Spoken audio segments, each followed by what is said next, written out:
mbaniriza nate mutuula tusome ow'olunaku olwaleero. Tuli ku ssuula egamba nti ekijja omanyi ya 22 ey'akatabo kano akazinunula omunaku kawandiikibwa Edward Namutete Kawere. Mirembe bwe yawulira abazigu nga bwe babadde baagala okummiza omukka omusu, n'antumira Najja okunkulisa era n'ayongera okunkalaatira neekuuma ennyo buli wembeera. Kulo Najja lwantumirwa okundaba nange mu ttuntu lwe ŋŋenda ewa Muyodi ate tunyumyemu kubanga bulijjo emboozi ye newankubadde yabanga yalulonda kambe naye ng'ennyumira nnyo naddala bwe yabanga ng'ekwata ku ntabaalo. Bwe mba nnyingira Muyodi n'agamba nti nkulabidde mu maddu era olyose n'ojja.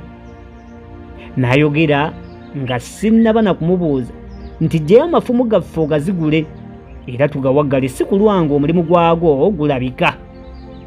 Olw'okuba nga baalugera dda nti obukadde magezi ate nga bulijjo Muyodi yalabikanga ng'amanyi bulungi ebifo embuga ate ng'atubuulirako bitono. Bwe yayogera kino ne mmanya ng'akabi kasembedde, wabula ye nga yali tannayagala kumbuulira mpozi ng'atya okuntiisa ate n'okunneeraliikiriza. Amafumu agaali gafumye era nga gafuuye olw'okugafumitafumitanga mu migogo nga neegeza mu kulwana mba kyenjenga tuze.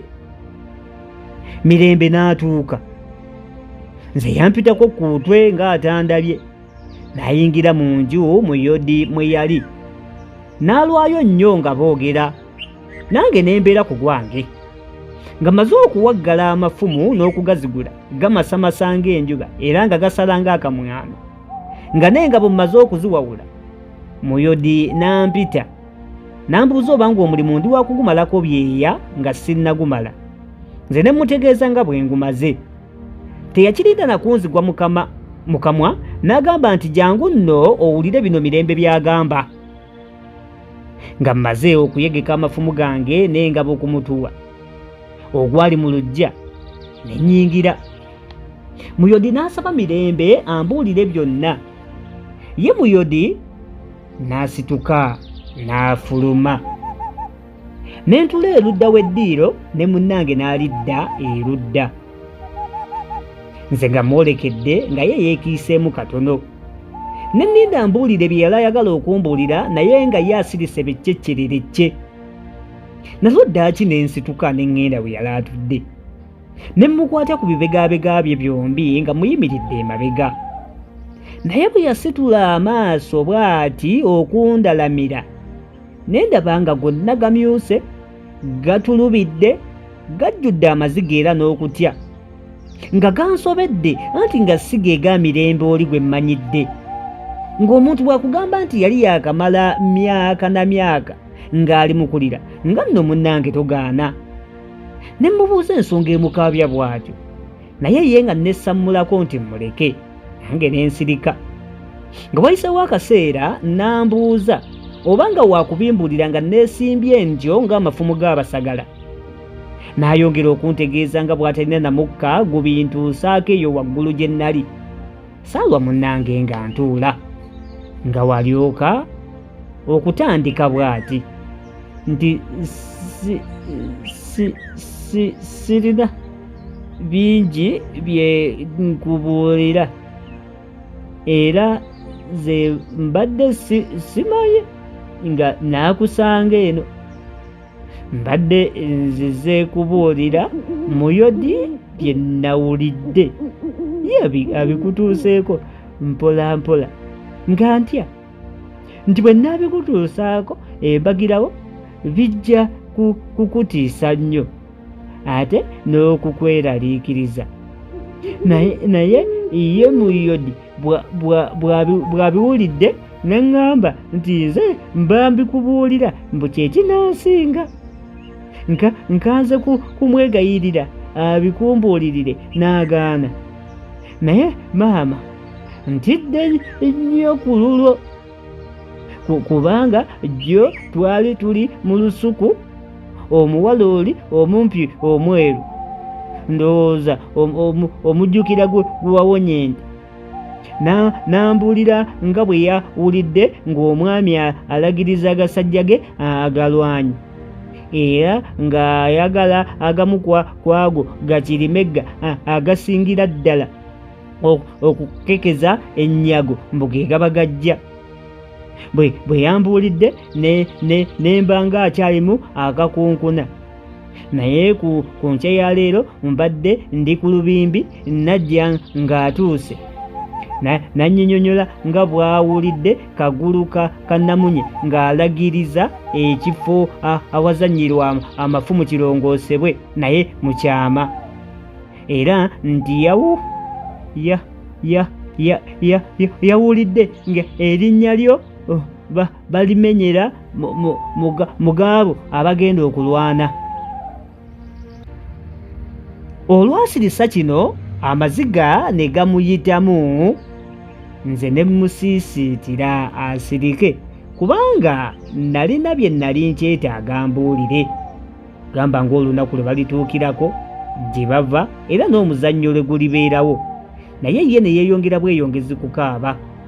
Nalaba nkooterakotera mu gaalumonde ne mmusaba kimu kyokka neesige, era teyampuuna teyannyanukula, wabula okusituka obusitusi n'atambula nga bw'agenda jjonkera. Bwe yali amalako oluggya n'akyuka n'ampenya ne ŋŋenda we yali. N'aŋŋamba nti nkuyise kukusiibula na kukugamba kundabira mu yodi, kyokka nkwesiganga nga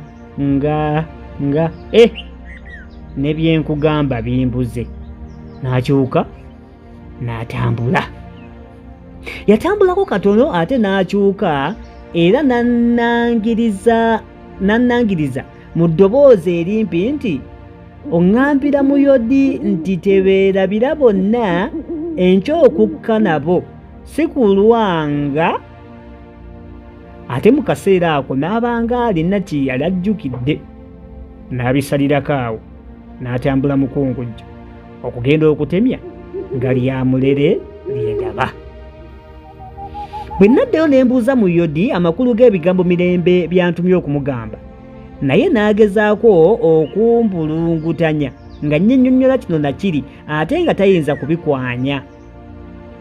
Ne kyentegeeza nga baalina kye baali bankweka kye bataayagala mmanye, era we yannyinyonnyolera byonna bye yannyinyonnyola bwe nabireka.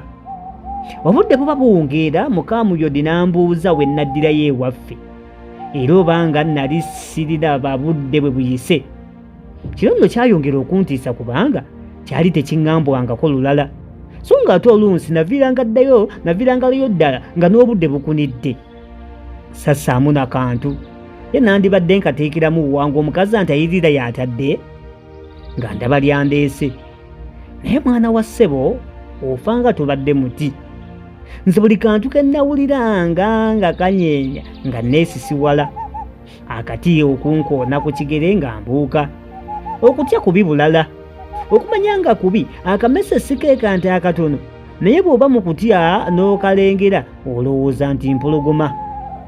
Bwe natuuka eka nasanga bagenda kusoosootola kyaggulo, naye nga buli muntu mubondeevu, ekyandaga nti olugambo lw'obulwa obwali bujja butebenta lwali lwabatuuse dda, era kino nayongera okukikakasa nga tuwooma, kubanga okusaagasaaga, obulali n'obukule ebyabangawo bulijjo ku lujjuliro luno nno tebyaliwo, byalwesamba.